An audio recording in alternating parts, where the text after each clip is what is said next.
được cái mảnh san hô vậy đó.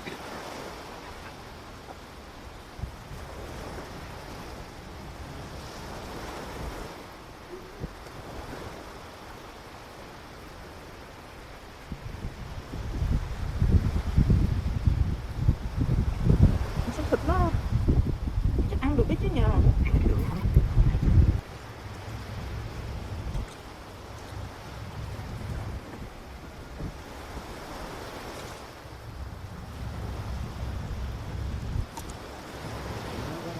Đó.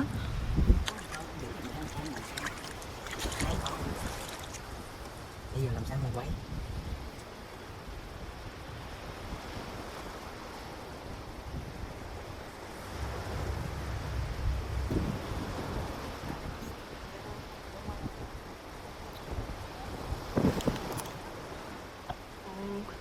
Sẽ giống con cá mà nó giống con cá. Nó cứ hay gì gì. Ăn được Nhiều đâu cái ăn mẹ được con chứ. nè.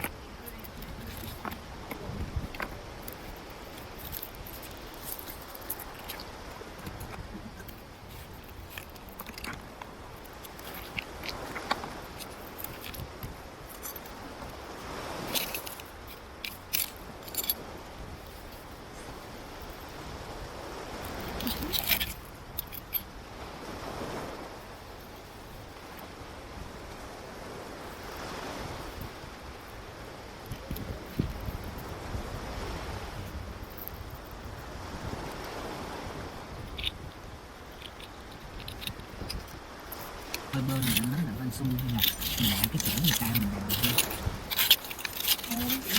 Người ta không có người ta to nhỏ nè thì thêm con mà phát cũng nữa cũng là con nhỏ nhỏ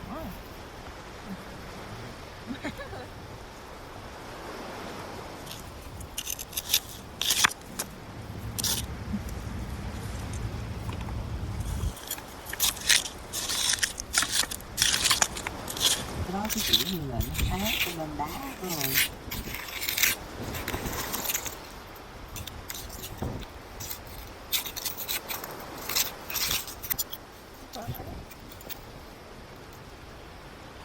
Sao không chị Đồng?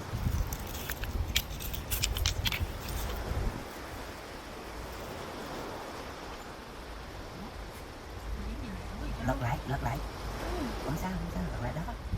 Sao bị mất? mình nó ra ra hả mình nó ra ra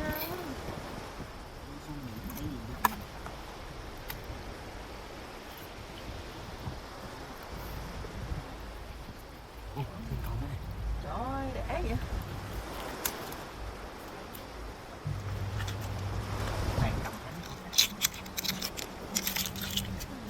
Không lớn hơn con mấy.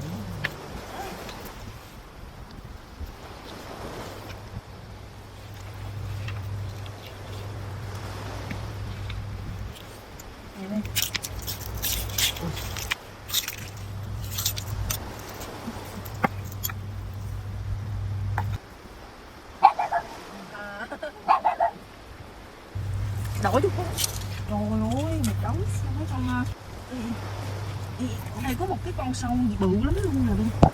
Ôi Đây mũi nước nó lên, nó bình tinh rồi đó. Mấy con sùng á chú có làm được gì không chú? Con sùng mà nó chân.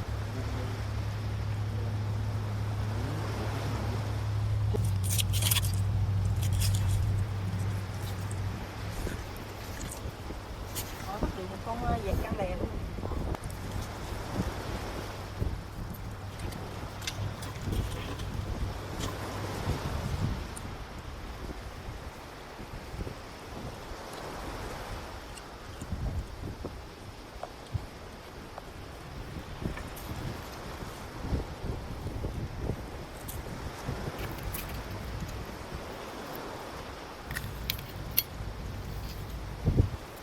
Trời ơi, nó phun nước đúng cao luôn.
người ta kêu vô không ta?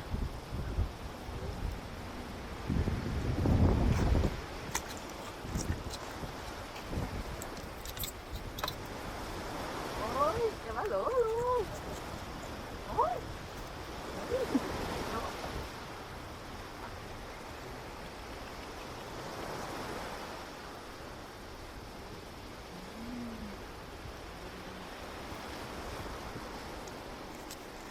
Lúc này mày không có chơi nữa.